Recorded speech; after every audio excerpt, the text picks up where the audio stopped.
Hai, selamat datang di Johanna Halim Not. Pernah gak sih kamu gampang lupa ya? Ngalamin yang namanya gampang lupa setelah menjadi seorang ibu, kita ada kemampuan yang berkurang, yaitu masalah memori jangka pendek.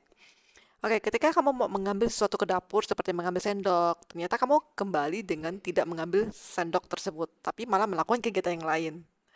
Sering banget ya. Dan itu bisa aja jadi berbagai macam model jenis lupa lainnya. Unik ya. Akhirnya saya mencari tahu kenapa sih kok bisa ya ingatan kita menurun setelah menjadi seorang ibu. Padahal kan waktu dulu kita itu sebenarnya mudah dengan menghafal atau setidaknya menghafal itu harusnya tidak terlalu sulit bagi kita gitu ya. Apalagi kalau kita mempunyai hobi ya. Hobinya itu belajar dan saya suka belajar selain berolahraga. Dan akhirnya saya coba cari jawabannya di Google dan ketemu, yaitu disebut dengan baby brain. Oke, baby brain sendiri merupakan suatu sindrom yang nyata dan terukur ya. Nyata terukurnya itu seperti apa saya juga nggak paham sih maksudnya ya. Oke, saya baca ini bahwa ada sebuah penelitian di Australia yang mengkonfirmasi hal ini.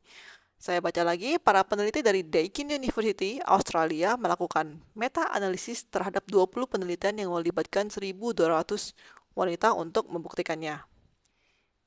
Cukup banyak ya. Berarti harusnya hasilnya sih mendekati akurat ya. Oke, hasilnya mereka menemukan bahwa fungsi kognitif secara keseluruhan pada wanita hamil lebih buruk dibandingkan dengan wanita yang tidak hamil. Oh, wow. Oke, gangguan yang juga sering disebut sebagai dengan mamnesia ini atau kekosongan pikiran. Oke, beberapa gejala yang sering dilaporkan misalkan sering lupa, kehilangan jejak percakapan, mengalami kesulitan membaca, dan menunda pekerjaan. Kayaknya kalau menunda pekerjaan semuanya juga procrastination juga ya. Nggak hanya masalah amnesia juga sih. Namun, tenang saja. Kalau sudah melahirkan, katanya gejala tersebut akan hilang dengan sendirinya. Tapi kok nggak begitu juga ya? Rasa nggak ya? Malah sering lupa itu tetap terjadi. Ya, bisa jadi karena kita itu kelelahan dalam merawat bayi, merawat anak-anak. Sehingga kita nggak memperhatikan nutrisi, makanan, dan waktu tidur yang cukup. Jadi, apa sih yang harus kita lakukan? Ya, tentu saja kita harus mengatur waktu untuk cukup tidur, cukup makan, kemudian atur semuanya sesuai dengan waktunya lah ya. Tapi kok masih tetap lupa ya? Kenapa? Bisa jadi kita itu mengalami namanya yang disebut dengan stress atau overthinking. Ya, bisa jadi karena tanggung jawab untuk merawat anak. Karena merawat anak itu merupakan suatu tanggung jawab kita semua. Dan yang sebelumnya merawat diri sendiri, akhirnya merawat diri sendiri dan orang lain, yaitu anak sendiri. Dan apalagi kita harus memikirkan kegiatan apa saja yang harus dilakukan oleh anak tersebut.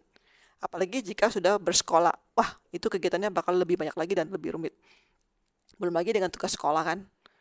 Nah, kita udah memikirkan tugas sendiri aja udah cukup sulit ya untuk saat ini ya, apalagi tugas sekolah ya. Karena sekolah zaman sekarang dengan zaman dulu itu tuntutannya berbeda. Zaman sekarang tuh lebih rumit. Kemudian ini semua sih sebenarnya sih sebuah proses yang untuk kita semua ya, untuk menjadi ibu yang baik dan tentu saja ibu yang tenang, mempunyai rasa yang balance dalam terhadap kehidupan ini. Nah, saya akuin sebenarnya saya cukup terkadang saya mengalami apa yang disebut dengan panik ya. Namun panik yang saya alami ini tidak seperti panik yang orang pikirkan, seperti rasa cemas yang berlebihan. Tapi rasa cemas yang saya alami itu kayak sehabis seperti orang berlari. Waduh, kok ini udah selesai, ada lagi yang masih dilakukan. Ini udah selesai, ada lagi yang masih dilakukan. Dan itu nggak ada habisnya dan berproses sampai ke ujung. Kalau mungkin kalian yang udah terbiasa dengan kehidupan sehari-hari, udah sampai ke step, oh ya sudahlah, emang pekerjaan saya seperti ini, bangun, makan, merawat anak, tidur. Kalau bisa seperti itu bagus banget. Tapi kalau untuk yang ibu-ibu yang masih punya harapan lain, kegiatan lain yang masih ingin dicapai, itu rasanya berat. Mungkin ada yang sepaham dengan saya, mungkin juga ada yang nggak apa-apa juga. Kalau menurut kamu ada yang sepaham dengan saya, boleh kasih like, oke? Salah satu cara yang bisa kita lakukan untuk dapat mencapai balance ya, untuk tidak terlalu sering cemas atas kegiatan-kegiatan sehari-hari, salah satu yang saya lakukan adalah bermain bersama anak, yaitu melakukan permainan-permainan yang kita sukai bersama. Atau setidaknya kita berbicara dan berdiskusi dengan teman-teman. Teman-teman yang memiliki problem yang hampir sama, yang memiliki anak, atau yang lebih senior dari kita, dan kita berbicara dengan mereka. Bagaimana sih cara mengatasi masalah-masalah atau kegiatan-kegiatan sehari-hari yang kita jalanin ini, supaya ke depannya kita bisa lebih baik lagi. Dengan adanya diskusi, setidaknya kita bisa memahami apa yang harus kita lakukan berikutnya, daripada tidak ada informasi sama sekali. Kemudian bisa juga kita healing dengan cara relaksasi, seperti mungkin krim bath atau keramas di salon, atau kan bersama keluarga besar, seperti yang dulu mungkin jarang makan bersama, kita ajak makan bersama. Itu bisa jadi ini saya tiba-tiba mengalami lupa ya, kekosongan pikiran. Nah, bisa jadi itu sesuatu yang sebenarnya sangat bermanfaat untuk kita dan orang tersebut, orang yang kita sayangi, orang terdekat. Jadi kita bisa makan bersama dengan keluarga tercinta, seperti mengajak kakek atau nenek untuk makan bersama, atau setidaknya bertemu saja. Ataupun kita bisa melakukan kegiatan healing yang sesuai dengan hobi kamu. Seperti kalau yang hobinya memasak ya, memasak, membuat kue, atau berolahraga, yoga, atau lainnya yang kamu sukain, itu juga bisa dilakukan. Yang penting, yang penting harus ada kegiatan yang kamu sukai. Itu bisa menyelesaikan rasa cemas kita sehari-hari terhadap rutinitas dalam merawat diri sendiri dan orang lain, yaitu anak kita sendiri. Saya tahu ini tidak mudah ya.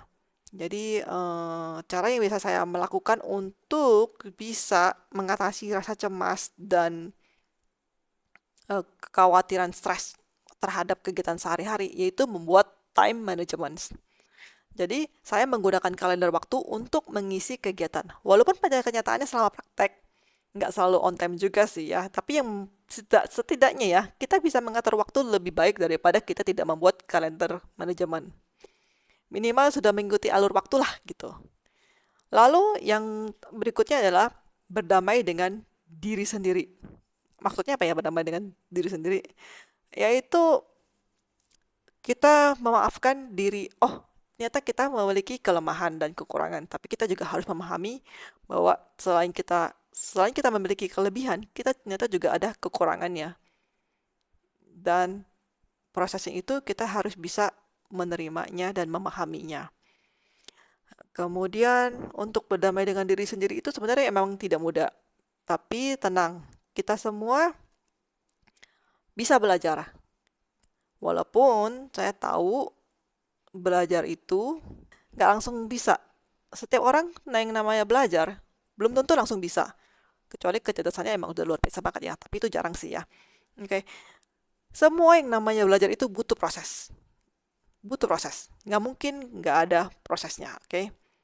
Dan prosesnya itu ada yang mudah dan ada yang tidak mudah. Dan bagi saya, termasuk yang tidak mudah. Karena saya termasuk overthinking. Oke, sama seperti bayi yang baru belajar berjalan. Ya, jadi wajar nggak langsung bisa. Pertama kali, kamu langsung bisa nggak kalau belajar jalan? Nggak juga kan? Namun, dengan tekad yang masih polos, tekad yang kuat, akhirnya bisa juga kan kalau kita mau melatih diri,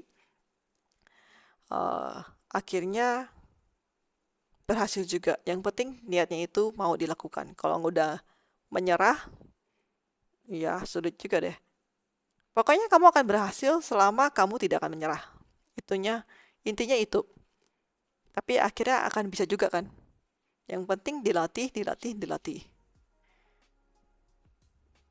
Semoga kita semua dapat berbahagia. Sampai ketemu di video berikutnya.